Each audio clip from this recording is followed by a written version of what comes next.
तो आज हम एप्लीकेशन और डेरिवेटिव में पार्ट 2 को स्टार्ट करते हैं। तो कल हमने 6.1 एक्सरसाइज के कुछ क्वेश्चंस किए थे, क्वेश्चन नंबर 10 तक। आई होप 9 तक आपने क्वेश्चंस किए होंगे।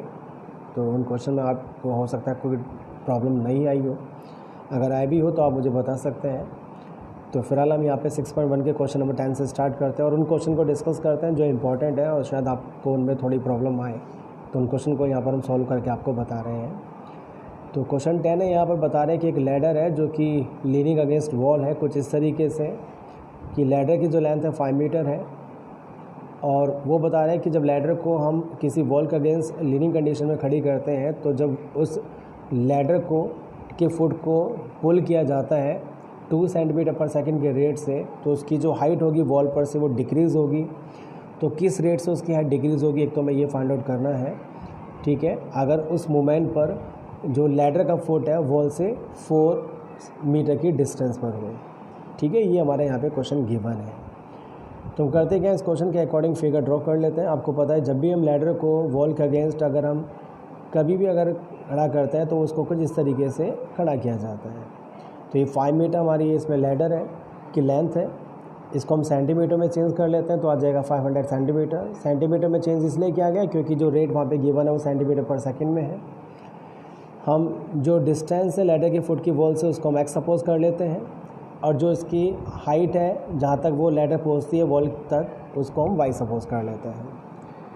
तो हमें करना क्या होगा इसमें, क्योंकि dx अपॉन dt गिवन है और dy अपॉन dt को हमें फाइंड आउट करना है। तो हमें फर्स्ट ऑफ ऑल यहाँ पर x और y के बीच में रिलेशन को स्टैब्लिश करना होगा, क्योंकि रेट ऑफ चेंज से अगर आपको इसमें dy अपॉन dt को फाइंड आउट करना है तो आपके पास x y में रिलेशन होना चाहिए। अब जैसे कि देख सकते हैं कि यहाँ पर ट्राइंगल ABC जो है वो एक राइट एंगल ट्राइंगल है। तो यहाँ पर हम राइट एंगल ट्राइंगल में क्योंकि पाइथागोरस यूज़ कर सकते हैं साइड्स को आपस में रिलेट करने के लिए, तो यहाँ पर हमने पाइथागोरस यूज़ करी जो कि है AC का square equal to AB square plus BC square. AC क्योंकि 500 है, AB वहाँ पर y है, BC x है, तो ये आ जाएगा 500 का square equal to y square plus x square. 500 का स्क्वायर सॉल्व करते हैं तो आएगा 2,50,000 equal to y square plus x square. अब इस कंडीशन को क्योंकि रिलेशन में ऑब्टेन कर लिया xy में, इसको डिफरेंशिएट कर देते हैं with respect to t। Sorry, यहाँ पे इसको करेक्ट कर लीजिएगा, मैंने गलती से x लिखा है, ये t है। तो हम इसको x के रेस्पेक्ट में डिफरेंशिएट कर देते हैं। तो जब डिफरेंशिएट करेंगे तो 2,50,000 का डिफरेंशिएशन 0 आएगा क्योंकि कांस्टेंट है। y स्क्वायर का डेरिवेटिव होगा 2y, लेकिन इनटू में dy अपॉन dt, वो इसलिए क्योंकि चेन रूल हम यहाँ पे यूज़ कर रहे हैं। वेरिएबल वहाँ पे y है, डिफरेंशिएट t के रेस्पेक्ट में कर रहे हैं, तो पहले y स्क्वायर का डिफरेंशिएशन 2y और फिर y का डिफरेंशिएशन होगा t के रेस्पेक्ट में, तो dy अपॉन dt आएगा। इसी तरीके से x स्क्वायर का डिफरेंशिएशन 2x और फिर इनटू में x का डिफरेंशिएशन dx अपॉन dt। तो ये आ गया 0 equal to 2y into dy upon dt plus 2x into dx upon dt।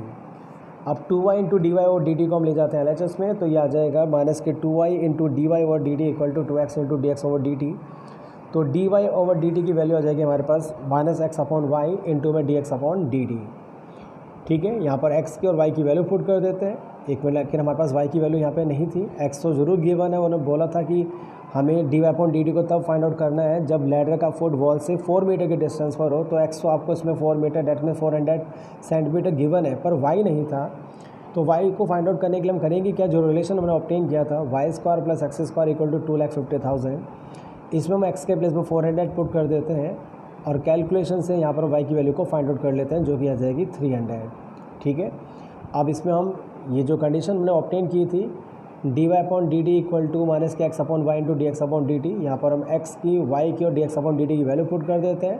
तो यह आ जाएगा माइनस के 8/3 सेंटीमीटर पर सेकेंड। डेट मीन्स जो हाइट डिक्रीज़ हो रही होगी लैडर की वॉल पर, उसका जो डिक्रीजिंग रेट होगा वो माइनस के 8/3 सेंटीमीटर पर सेकंड होगा। ये माइनस में इसलिए आ रहा है क्योंकि हाइट वहाँ पे डिक्रीज़ हो रही है, तो जो भी डिक्रीजिंग रेट होता है वो हमेशा नेगेटिव ही आता है। क्वेश्चन 11 पे मूव करते हैं। तो क्वेश्चन 11 पे ये है कि एक कर्व की इक्वेशन गिवन है, इसमें 6y equal to x cube plus 2। तो हमें इस कर्व पर उन पॉइंट्स को फाइंड आउट करना होगा जहाँ पर जो y कोऑर्डिनेट है वो x कोऑर्डिनेट से 8 टाइम्स फास्ट चेंज हो रहा है, यानी y कोऑर्डिनेट का जो चेंजिंग रेट है वो x कोऑर्डिनेट के चेंजिंग रेट का 8 टाइम्स है। तो आपको कर्व पर पॉइंट्स को पता करना होगा, ये जिस कंडीशन में होगा। ठीक है, तो हम करते क्या है यहाँ पर, तो क्योंकि हमें कर्व की इक्वेशन गिवन है 6y equal to x cube plus 2, तो हम इसको डिफरेंशिएट कर देते हैं with respect to t। Sorry, हमने यहाँ पर भी x लिखा हुआ है, इसको t कर दीजिएगा। तो हम इसको t के रेस्पेक्ट में डिफरेंशिएट कर देते हैं। तो ये आ जाएगा 6 into D Y over D T equal to 3x square into D x over D t. अब क्योंकि क्वेश्चन में गिवन था कि जो y का चेंजिंग रेट है वो x के चेंजिंग रेट का 8 टाइम्स है, तो यहाँ जाएगा 6 × 8 dx over dt, dy over dt, क्योंकि गिवन था 8 × dx ओवर dt, तो हमने पुट किया, तो 6 × 8 × dx over dt equal to 3x² × dx over dt। Multiply करेंगे तो 48 × dx over dt equal to 3x² × dx over dt, तो dx over dt both the side ये कैंसिल हो जाएंगे, तो यह आ जाएगा 3x² इक्वल टू 48, तो x² equal to 16, then x solve करके आ जाएगा +-4। अब कर्व की इक्वेशन हमें गिवन थी, हमने पॉइंट्स का मतलब होता है x y की वैल्यू को ऑब्टेन करना, तो x का सॉल्यूशन तो यहाँ पर हमने ऑब्टेन कर लिया जो कि +-4 है। y के लिए सॉल्यूशन और ऑब्टेन करना होगा, तो हम करते क्या, कर्व की इक्वेशन में हमने जो x की वैल्यूज़ ऑब्टेन करी है इनको 1 बाई 1 करके पुट कर देते हैं। तो पहले हम x के प्लेस में 4 पुट करते हैं, तो y का सॉल्यूशन आ जाएगा इसमें 11, फिर x के प्लेस में -4 पुट करते हैं, तो y का सॉल्यूशन आ जाएगा -31/3। तो इसलिए इसमें पॉइंट्स आ जाएंगे, एक आएगा 4,11 और एक होगा -4, -31/3। नेक्स्ट क्वेश्चन देखिएगा, वो कह रहे हैं कि स्फेरिकल बैलून है जिसका जो डायमीटर है वो 3/2 × x+1 है, तो आपको उसका वॉल्यूम का rate of change find out करना होगा विद रिस्पेक्ट टू x। ठीक है, तो किस तरीके से कर सकते हैं, क्योंकि स्फेरिकल बैलून के वॉल्यूम का रेट ऑफ चेंज वो पूछ रहे हैं, तो हम स्फेरिकल बैलून के वॉल्यूम का फॉर्मूला यूज़ करते हैं जो कि क्या होता है 4/3πr³।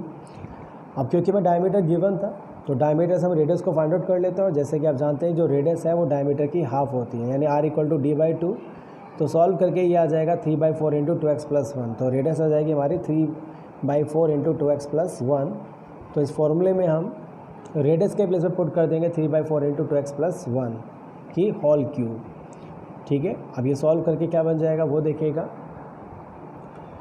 तो इसमें जब हम इसके क्यूब को सॉल्व करेंगे तो ये आएगा 4π/3 इंटू में 27/64 × 2x+1 की होल क्यूब। ठीक है, इनको कैंसिल करते हैं, 4 से 64 को, 3 से 27 को, तो आ जाएगा 9π/16 इंटू में 2x+1 की होल क्यूब। इसको डिफ्रेंशिएट करते हैं विद रिस्पेक्ट टू x, क्योंकि बोला गया था x के रेस्पेक्ट में हमें rate of change find out करना है, तो dv/dx इक्वल टू 9π/16 और इंटू में 3 2x+1 का होल स्क्वायर और इंटू में आ जाएगा 2। चेन रूल से हम इसको डिफ्रेंशिएट करेंगे तो 3 × 2x+1 का होल स्क्वायर और इंटू में 2। ठीक है, सॉल्व करते हैं, ये 2 से 16 को कैंसिल करेंगे तो 27π/8 और इंटू में 2x+1 का होल स्क्वायर, ये इसका वॉल्यूम का चेंजिंग रेट होगा with respect to x। Question 14 देखिएगा, वो कह रहे हैं कि एक पाइप से जो सैंड है वो गिर रहा है ज़मीन पर, और वो कुछ इस तरीके से गिरता है कि नीचे वो एक कॉन की फॉर्म ले लेता है। उस कॉन की जो हाइट है वो रेडियस की 1/6 है। ठीक है, तो आपको पता करना होगा अगर वॉल्यूम वहाँ पर जो सैंड जो गिर रहा है उस पाइप से, अगर उसका गिरने का जो रेट है वो 12 cm3/s है, तो आप पता कीजिएगा जो हाइट इंक्रीज़ होगी वहाँ पर सैंड कॉन की, उस हाइट का इंक्रीजिंग रेट क्या होगा।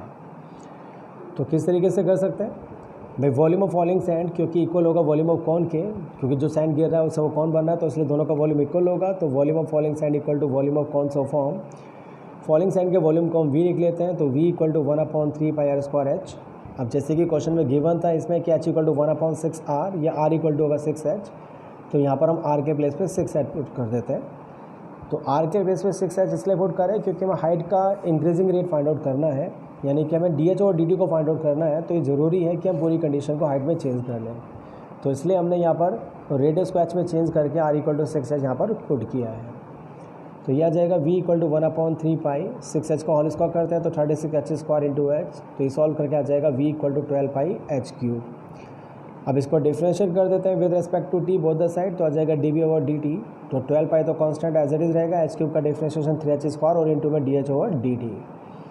ठीक है, अब इसमें dh/dt को सेपरेट कर देते हैं, तो dh/dt आ जाएगा ये सॉल्व करके 1/3πh²। अब क्योंकि h यहाँ पे गिवन था 4 सेंटीमीटर, तो h के प्लेस में 4 पुट कर देते हैं, तो dh/dt आ जाएगा 1/48π cm/s। डेट मीन जो हाइट का जो इंक्रीजिंग रेट होगा वो सैंड कॉन में वो 1/48π cm/s होगा। 15 क्वेश्चन देखिएगा, उसमें कॉस्ट फंक्शन गिवन है और हमें इसकी हेल्प से मार्जिनल कॉस्ट को फाइंड आउट करना है। तो आपको बता दें जो मार्जिनल कॉस्ट होती है वो कॉस्ट फंक्शन की डेरिवेटिव के इक्वल होती है। डेट मीन्स अगर c वहाँ पे कॉस्ट है तो जो dc/dx होगा वो मार्जिनल कॉस्ट को रिप्रेजेंट करेगा। इट मीन कॉस्ट से अगर आपको मार्जिनल कॉस्ट को फाइंड आउट करना है तो आप उसको डिफरेंशिएट कर दीजिएगा विद रिस्पेक्ट टू x। तो इसलिए हम यहाँ पर x के रेस्पेक्ट पे डिफरेंशिएट कर देते हैं, तो ये आ जाएगा इक्वेशन बन जाएगी 0.021x² माइनस के 0.006 इंटू x प्लस 15 अब क्योंकि बोला गया था मार्जिनल कॉस्ट हमें निकालने x इक्वल टू 17 पर, तो इसमें हम x के प्लेस पर 17 को पुट कर देते हैं, तो मार्जिनल कॉस्ट आ जाएगी हमारी सॉल्व करके। ठीक है, जब 17 को पुट कर देंगे तो सॉल्व करके आपकी मार्जिनल कॉस्ट वो फाइंड आउट हो जाएगी। ठीक है, इसके आगे की कैलकुलेशन तो आप खुद भी करके देख सकते हैं।